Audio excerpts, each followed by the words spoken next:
Kevin, I'm concerned you went to the doctor this weekend. Is everything okay? No, it's not okay. Okay, do you want to talk about this? Yeah, let me just tell you really quickly what happened. This is how I would sit if I was on a baseball team, by the way. Or a toilet. Or on the toilet. What happened was I tore my bicep muscle a couple years ago in this arm. Yes, I remember that, actually. Yeah, playing basketball, not professionally. And and then last Friday I tore this muscle. This one I had repaired a couple years ago, and now I tore this one, lifting a couch. And I haven't had surgery for a long time. And I went to the hospital, and they prep you. They tell you what's going to happen. And the guy said, "Would you mind walking to the operating room?" And I've never heard of this before, but I guess, you know, what with the economy, they're cutting corners here and there, you know? And you walked to the emergency, the operating room. Yeah, no gurney. Yeah. Walking. And, but I told the guy, I said, that's all the help I'm giving. I'm not going to be handing tools and things like that to the doctor, you know?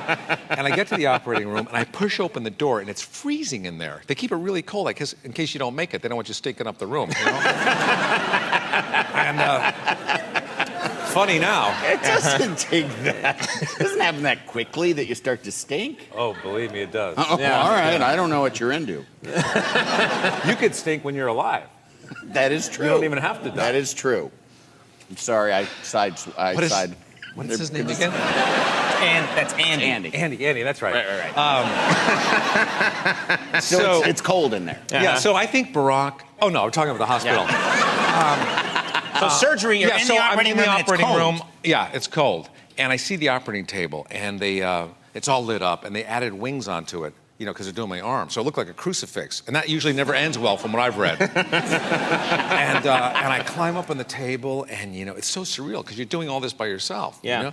And they give you that Michael Jackson medicine, and boom, you're out like that, you know?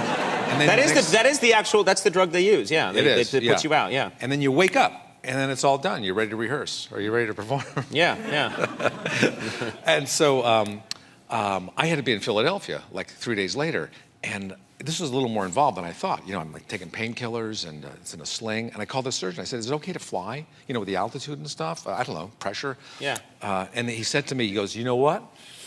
There's a good chance or a slight chance," he said, "of a blood clot, but no more than the plane crashing. Those are the same percentages." He said, what a dumb thing to say. I know. He said, "You should get up, walk up and down the aisle like every 15 minutes. And that's a long flight from LA to Philadelphia. That's like a 5-hour flight. Seven with the walking. Yeah. You know, back and forth.